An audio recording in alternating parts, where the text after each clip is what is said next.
노예선에서 비극이 일어났습니다. 남자들은 선실에 갇혀 있었고 여자들은 갑판에서 비명을 질렀습니다. 우리는 인류 역사에서 그리 영광스럽지 않은 역사를 가지고 있으며 그것은 또한 흑인종의 굴욕에 대한 증거입니다. 이 역사는 아프리카인들이 노예로 유럽에 팔렸으며 노예 무역이 너무 잔인했기 때문에 제때 중단되지 않았다면 아마도 흑인 인종 전체가 멸종되었을 것이라는 사실을 언급합니다. 삼각 무역이라고도 하는 노예 무역. 역사는 최초의 노예 무역이 포르투갈인에 의해 이루어졌으며 나중에 영국이 점차 커져 삼각 무역의 가장 큰 운영자가 되었다고 기록하고 있습니다. 흑인 노예선에서는 비극이 빈번하게 일어났고 당시 흑인 노예들을 유럽으로 실어 나르던 흑인 노예선은 그야말로 지상의 연옥이었다. 대원들은 악취와 희박한 공기로 가득 찬 작은 선실에 갇혀 있었으며 많은 사람들이 목적지에 도착하기 전에 감염으로 사망하였다. 반면에 여성들은 갑판에서 학대를 견뎌냈고 터져나오는 비명을 질렀다. 알아보자. 노예 무역은 산업혁명으로 인해 유럽이 생산 작업을 수행할 많은 노동력을 절실히 필요하게 된 때문에 등장했다고 할 수 있으며 16세기부터 서구의 해상 무역이 점차 빈번해지기 시작하여 마침내 삼각 무역의 시작을 형성했습니다.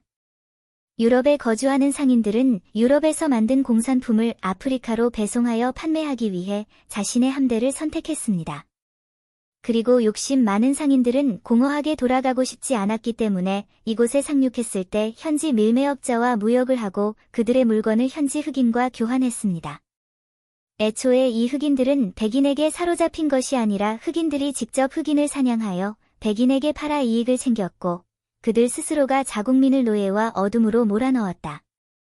배에 탄 흑인 노예들은 먼저 식민지 미국으로 끌려가 두 번째로 사람들과 교역을 하고 받은 흑인들을 플랜테이션 식물이나 필요한 산업 원료와 교환한 후 마침내 유럽으로 돌아갔다.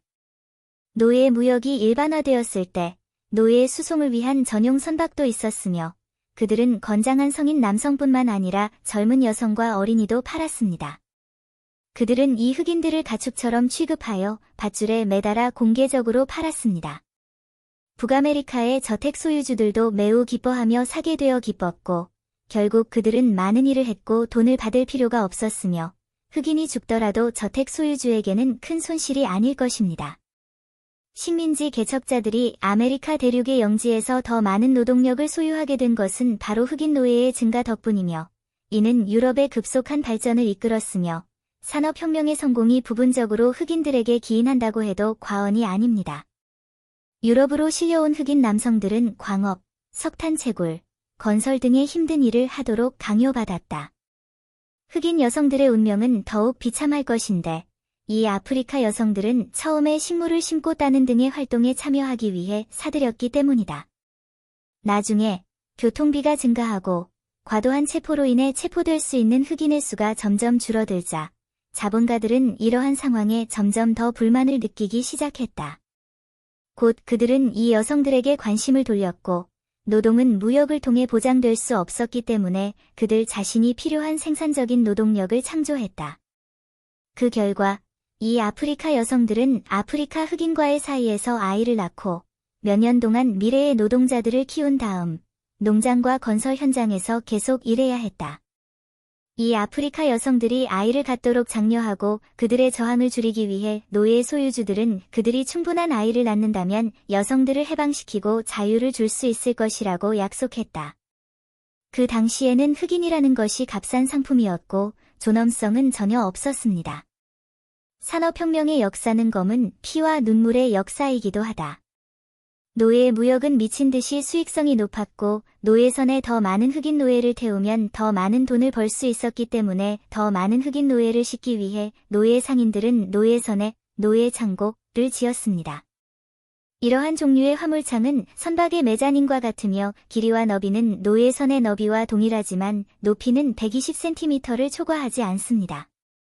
선실의 높이가 160cm에 달할 수 있다 하더라도 노예 상인들은 그 높이를 칸막이로 2개 또는 3등분으로 나누고 각 층에는 흑인 노예층을 수용했습니다. 일반적으로 그 여행은 3개월 동안 지속되었고 노예들은 이곳에 쇠사슬로 묶여 있었다. 흑인 노예들은 허리를 전혀 펴지 못하고 갑판에 반쯤 누워있거나 완전히 누워있을 수밖에 없었고 사람들로 붐볐고 모두 족쇄를 차고 도처에 쓰레기, 쥐, 바퀴벌레, 벼룩이 부족하지 않았으며 물론 모든 종류의 박테리아와 바이러스가 번성하는 낙원이기도 했습니다. 살아남기 위해 흑인 노예들은 초록색 털이 자란 신선한 물을 마시고 지렁이의 빵을 먹어야 했습니다. 그 결과 많은 흑인 노예들의 몸이 쇠약해지고 비좁아지고 경련을 일으켜 각종 질병을 낳고 대량으로 죽었다.